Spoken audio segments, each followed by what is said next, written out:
Sir, आपको नहीं लगता कि ये कुछ दिनों का प्रदर्शन है, हर प्रदर्शन की तरह 2-4 दिनों में ये भी खत्म हो जाएगा, फिर ठंडा पड़ जाएगा मामला? मैं इन बच्चों को देख रहा हूँ बेचारा, मैं यही कह रहा था ना कि ये तो यूपीएससी की जो लड़का तैयारी करता है वो बड़ा सेंसिबल होता है, वो दिखाई पड़ रहा है कि कितने अच्छे लड़के, कितने सेंसिबल लड़के हैं। ये कोई नेतागिरी वाले लड़के नहीं है, वो दिखाई पड़ रहा है उनकी बातों से कि भैया हमें हमारे कष्ट से दूर कर दो, हमें किसी से कोई झगड़ा नहीं। कष्ट दूर कैसे होगा? हाँ, तो वही है कि 4 दिन में ठंडा हो जाएगा मामला फिर से? नहीं, अभी जैसे दिल्ली सरकार ने नोटिस जारी की है कि हम सब कुछ रेगुलेट करने जा रहे हैं, और मैं इनसे ये वादा कर रहा हूँ इस मंच से। हाँ, मैं आपसे वादा चाह भी रहा था, मैं अगला आपसे यही बोलने वाला था। मैं इनसे इस मंच से वादा कर रहा हूँ कि ये जो इनकी समस्याएं हैं, safety compliance, regulation of fees, limited number of seats और आजीवन कारावास का लॉ, ये चारों चीज मैं लगातार केंद्र और प्रदेश की सरकार के पास उठाता रहूंगा अपने तरीके से। अपने तरीके से क्या तरीका होगा? धरना वरना पे बैठेंगे क्या? धरना बिल्कुल नहीं करेंगे, एकदम पीसफुल तरीके से करेंगे,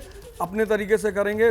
धरना, हर चीज की धरने की जरूरत नहीं होती, सरकार को अवगत कराने की भी जरूरत होती है। अच्छा। जैसे मैंने ये डिसाइड किया, मैंने आज ही एक लड़के से कहा कि तुम लोग 10 लोग आओ, सिर्फ 10 लोग, और हम प्रदेश सरकार के प्रतिनिधि से मिलते हैं और केंद्र सरकार के प्रतिनिधि से मिलते हैं। सरकार को अवगत कराना कितना मुश्किल काम है ये भी जानिएगा सर, कि उस जो लड़की है उसने अवगत ही कराया था, रिमाइंडर देकर भी अवगत कराया था, लेकिन फिर भी सरकार के कान में जू तक नहीं रुकी। हाँ, तो इस बार अगर जू नहीं रहेगी तो ये जितनी बड़ी फौज पीछे खड़ी है, यही लड़कों का जो प्रेम पीछे खड़ा है, अब जब मैं इस बात को रखूंगा तो मेरे पास सबूत रहेगा ना।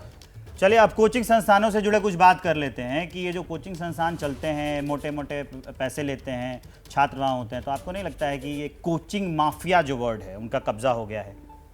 नहीं, कोचिंग माफिया कहना तो उचित बिल्कुल नहीं है। मैं ये कहना चाहता हूं कि जब भी, जहां इकोनॉमी का एक सीधा सा नियम है, जब मैं इलाहाबाद पहुंचा 1990s में, वहां कोई कोचिंग ही नहीं थी, क्योंकि सब बच्चे खुद से पढ़ने वाले थे, ग्रुप डिस्कशन होता था, टीचर्स बहुत शानदार थे, यूनिवर्सिटी में एक माहौल बना होता था।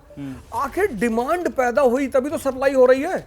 वो तो अलग बात है कि छात्र बढ़ रहे हैं, जनसंख्या बढ़ रही है, तो उसी के अनुपात में जाएंगे। और मैंने तो कई जगह पे ये देखा है, हमने भी कोचिंग किया कुछ दिनों पहले, हम भी छात्री थे। आप जाएंगे, वो कहते हैं कि नहीं हमारे पास नहीं, वो गलत कर रहा है, क्लासेस चल रही है बेसमेंट में, अगर कोई छात्र आवाज उठा दे, इस डर से भी छात्र आवाज नहीं उठाते हैं। आप जाएंगे, वो कह देंगे कि नहीं आपको पढ़ना है तो हमारे यहाँ आइए, नहीं तो मत आइए। फिर क्या करेंगे छात्र? हाँ, तो फिर तो छात्र आज की डेट में, जैसे इन्होंने कहा एनोनिमस रहना चाहते हैं, आज की डेट में इनके पास एक सबसे बड़ा वेपन है सोशल मीडिया। ठीक है, जो ये ट्रेंडिंग कर रहे हैं किसी के खिलाफ या मेरे खिलाफ या किसी के भी खिलाफ, अगर यही ट्रेंडिंग है सरकार के खिलाफ लगातार 6 महीना करें, इनकी संख्या कितनी है? आईएएस की तैयारी कम से कम 10 लाख लड़के करते हैं, और 10 लाख लड़के अगर अगले 6 महीने इसको ट्रेंड कराएं, coaching fees, safety compliance, law, इनकी बात नहीं सुनी जाएगी, एकदम सुनी जाएगी।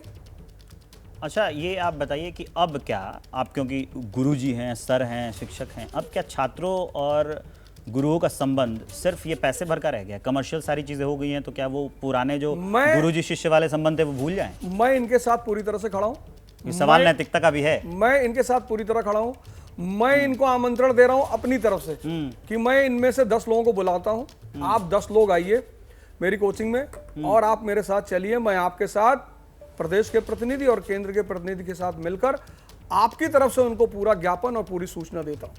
और ये मैं आपसे ये उम्मीद कर रहा हूं, आप ये जबान भी दे के जा रहे हैं कि आपका ये आंदोलन तब तक नहीं थमेगा जब तक छात्रों को उनका हक नहीं मिल जाता, ये अनियमितता, ये अव्यवस्था, ये कुरीति दूर नहीं हो जाती।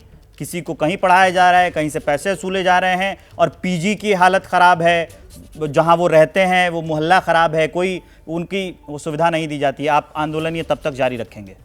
बिल्कुल बिल्कुल, ये आंदोलन तब तक जारी रहेगा, लेकिन उसमें इनकी भूमिका महत्वपूर्ण रहेगी। हाँ, क्योंकि जिनके हक के लिए लड़ रहे हैं उनको तो आगे आना चाहिए ना। बिल्कुल बिल्कुल, अगर ये पीछे हट जाएंगे फिर आंदोलन खत्म। मैं तो सिर्फ इनके साथ खड़ा हो सकता हूं, लेकिन अगर ये पीछे हटे, कल के वक्त 2 दिन बाद इन्होंने कहा कि नहीं पापा का प्रेशर बन रहा हो, परिवार वाले गए पढ़ने गए हो, राजनीति थोड़ी करने गए हो, अगर ऐसी कोई मुद्दा उठा, फिर वो व्यक्ति अकेला खड़ा होकर क्या करेगा? हाँ, जरूरी है कि जिनके मुद्दों की बात करें वो हमारे साथ खड़े रहें। अगर कल मैं इनके साथ खड़ा हूं हर जगह और ये पीछे चले जाते हैं, ठीक है, फिर तो ये अवध ओझा सर खुलकर मामले की बात रखते हैं, और उन्होंने हमें जबान दी है एबीपी न्यूज पर कि ये आंदोलन तब तक जारी रहेगा जब तक छात्रों को उनका हक नहीं मिल जाता, उनके जीवन से अनियमितताएं दूर नहीं हो जाती। सर, इसके लिए आपका बहुत बहुत धन्यवाद।